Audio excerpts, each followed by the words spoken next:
पर बैठे हुए मेरे प्रिय पूर्व विधायक नंद किशोर जी,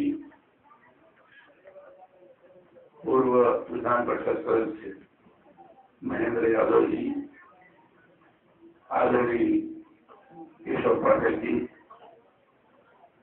चौहान जी, आदरणीय जितेंद्र मिश्र जी और बीच में मुखिया जी, हमारे अजय तिवारी जी, अरविंद जी, और जिन्होंने अपने गीत से लोगों को झंकृत कर दिया ऐसे मनंजय जी,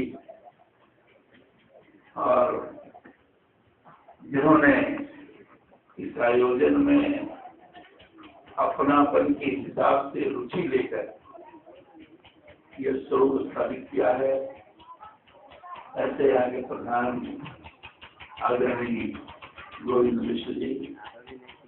प्रिय ही मैंने प्रधान के कारण विधानसभा के हमारे संयोजक संजय श्रीवास्तव जी और यहाँ उपस्थित सभी सम्मानित भाइयों, माताओं, बहनों, प्यारे बच्चों, गोविंद जी ने भी, हमारे महेंद्र जी ने भी और नंद किशोर जी ने तो बड़ा दिल खोलकर सारी बातों को प्रस्तुत किया है। मुझे कुछ बोलना चाहिए ऐसा लगता नहीं, क्योंकि सारी बातें आ गई हैं। बस एक ही बात मैं कहना चाहूंगा कि मैं देवरिया का उम्मीदवार बना हूं।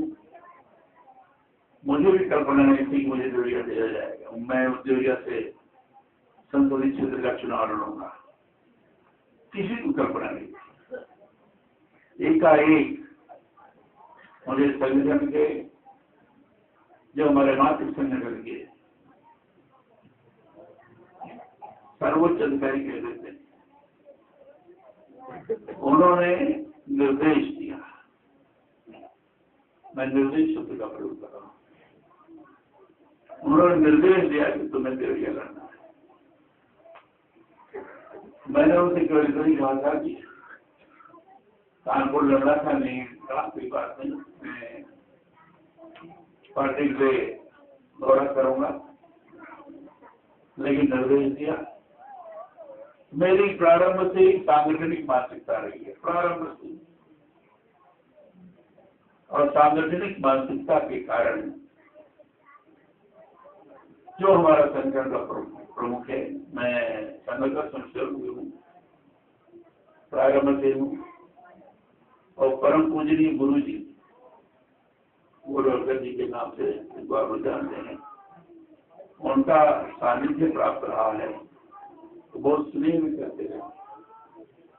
तो उस समय एक बात चला करती थी सभा में, एक विचार का अनुवर्तित, एक विचार का अनुवर्तित, वो मैंने अपने नेता पर पूर्ण विश्वास आज मैं अनुभव करता हूँ।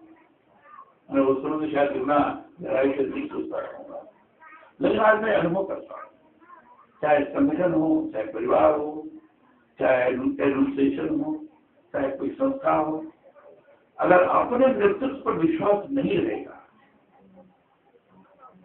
और नेतृत्व के निर्णय के आधार पर काम करने की मानसिकता नहीं बनेगी, तब कोई भी न संगठन चला सकते हैं, न परिवार चला सकते हैं, न एडमिनिस्ट्रेशन चला सकते हैं। लेकिन निर्णय के पहले जो विचार विमर्श होता है,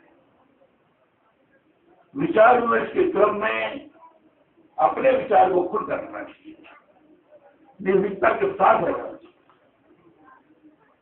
और निर्भीकता के साथ विचार रखने के पश्चात अगर निर्णय होता है कि नहीं ये करना है, तो मन के अनुकूल न होने के बावजूद भी उस निर्णय को सहजता का स्वीकार करते हुए पूर्ण रूप से पालन करना चाहिए। ये मैं समझता हूँ, इस आधार पर परिवार चल सकता है, इसी आधार पर एडमिनिस्ट्रेशन चलता है, इसी आधार पर सामाजिक संस्थाएं चलती हैं, और इसी से कैडर पैदा होता है, इसी को कैडर कहते हैं। इस प्रकार के स्वयं के द्वारा आरोपित अनुशासन के आधार पर जिसको सेल्फ इम्पोज कहते हैं, व्यक्ति अपने को ढाल कर चलने का प्रयत्न करता है तो उसकी विशेष पहचान है। मैंने अपने पैदा करने की कोशिश की। गोविंद जी ने कहा कि मुख्यमंत्री बनने के कई बार अवसर आए जो कोई कर दे, हमने बनवाया इसमें भी कोई कर दे, इसमें भी कोई सुन दे, हमें वर्णन करने की आवश्यकता है। क्यों इसलिए मैं कह रहा हूँ कि प्रारंभ से मैं लिखा पा रहा, नई बात नहीं है। मैं वर्णन नहीं करता कि मेरे साथ क्या हो, मैं उसको मानते ही नहीं कि हमारे साथ कोई गलत है। जो एक राजनीतिक परिस्थिति विशेष वक्त या किसी प्रसंग के विशेष वक्त आवश्यकता पड़ी, नेतृत्व को उन्होंने निर्णय लिया, निर्देश दिया, काम पर चल पड़े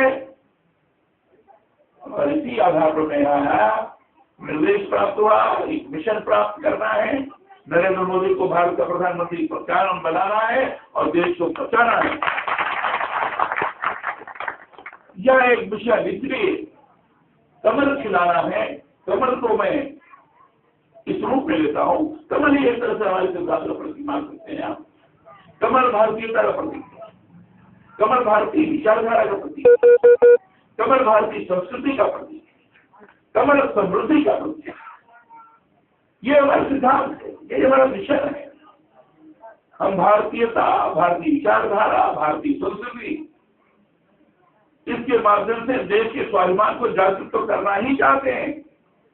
साथ ही साथ भारत एक समृद्धशाली देश बने, इसके लिए हमेशा अनवरत काम करने की कोशिश करते हैं। यही हमारा सिद्धांत है। इस मिशन को लेकर आपके बीच में आया, इस सिद्धांत को लेकर आपके बीच में आया।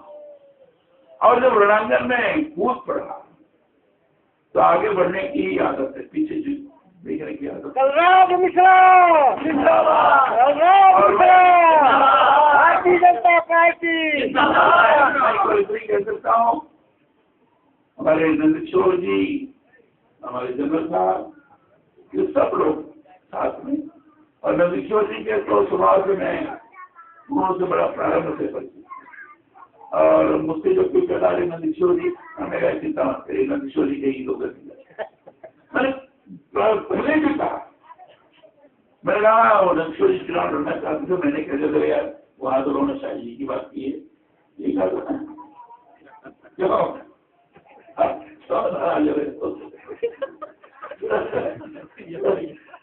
बाहर में कह रहा हूँ, ये हंसी में बात दीजिए। तो इनके स्वभाव से मैं अच्छी नहीं करती। एक सुदृढ़ सिद्धांत है, सुदृढ़ सोच है, उस सोच के आधार पर काम कर रहे हैं, और जो इस हिसाब से काम करता है वो जनता के प्रति समर्पित होता है, जनता की उपेक्षा कभी भी नहीं करता। हम आपके बीच में आए हैं, काम कर रहे हैं, तो दिल्ली रहने के लिए नहीं आए हैं। हम दिल्ली बहुत रहे, 18 वर्ष हम राज्यसभा में और 18 वर्ष सुधार पर। अभी भी मैं विधायक, मुझे वो क्रेज या वो शौक नहीं, लेकिन आज किया गया है तो मैं आया हूँ और आपका आशीर्वाद चाहता हूँ, और चाहता हूँ कमल का फूल खिले, भारत खिले, दुनिया के सामने हिंदुस्तान का स्वाभिमान प्रकट हो, यही मैं चाहता हूँ। इसीलिए मैं कहता हूँ कि कलराज मिश्रा और कलराज मिश्रा चुनाव नहीं लड़ रहे हैं, चुनाव लड़ा रहे हैं, आप भी चुनाव लड़ा रहे हैं। किसको चुनाव लड़ा रहे हैं? कमल के फूल को, कमल के फूल को चुनाव लड़ा रहे हैं। सब कमल के फूल को विजयी बनाना चाहते हैं, सब, आप भी, मैं भी, ये भी, नरेंद्र मोदी भी, पंडित अटल बिहारी वाजपेयी भी, सब कमल के फूल को विजयी बनाना चाहते हैं। जब कमल का फूल विजयी हो जाएगा तो आप विजयी हो जाएंगे, ये विजयी हो जाएंगे, हम भी विजयी हो जाएंगे, सब लोग विजयी हो जाएंगे। और जब मैं आपके देवरिया के इलाके से विजयी हो जाऊंगा, कमल का फूल खिल जाएगा, तो आप अपने में से मुझे चुन करके कह के तुम जाओ दिल्ली, नरेंद्र मोदी को कहो कि हमारा कमल का फूल यहाँ आया है, आपको एक संदेश दे रहा है, आप प्रधानमंत्री के रूप में बनिए और देश की दशा और दिशा ठीक बनाइए। इसके लिए मैं आया हूँ, मुझे पूरा विश्वास है इस बात का ध्यान रखकर काम करेंगे। मैं देवरिया का काम तो करूंगा, आपका आशीर्वाद प्राप्त होगा। तो लोग कहते हैं कदा जी रहेंगे कि नहीं रहेंगे, मैं बराबर रहूंगा, और ये नविचोलिए हमारे संगठन है, जब जब वे निर्देश देंगे कि कलराज जी आपको महीने में 4 दिन रहना 4 दिन होगा, या 7 दिन रहना 7 दिन होगा। इनके निर्देश पर, संगठन के निर्देश पर जहां भी जैसे भी बात आएगी उसमें किसी प्रकार की चूक नहीं होगी। इतनी बात कहकर मैं आप सब लोग के चरणों में प्रणाम करता हूँ, आप लोगों को प्रणाम करता हूँ, माता शक्ति को प्रणाम करता हूँ। बहुत बहुत धन्यवाद।